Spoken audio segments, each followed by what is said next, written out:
तर मित्रांनो, तुम्ही एक असं मंदिर बघितलं आहे का जे प्राचीन पुरातन आहे आणि त्या मंदिराला शिखरच नाही? चला तर मग आज आपण या मंदिराचं दर्शन घेऊया.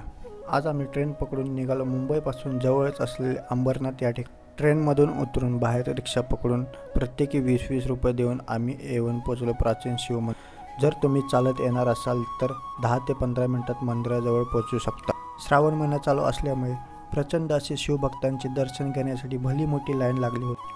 लाईन पार करत आम्ही मंदिरात प्रवेश केला. अंबरनाथ शिवमंदिर त्याच्या विशिष्ट वास्तुकलेसाठी प्रसिद्ध आहे.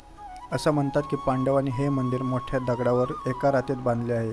या मंदिराला अमरेश्वर म्हणूनही ओळखले जाते, म्हणूनच या ठिकाणाला अंबरनाथ असे नाव पडले आहे. अंबरनाथाचा उगम महाभारतात काळापासूनचा आहे. पौराणिक कथेनुसार पांडवांनी त्यांच्या वनवासातील सर्वात कठीण वर्ष अंबरनाथ येथे घालवली. जर तुम्ही शिवभक्त असाल तर या मंदिराला नक्की भेट द्या.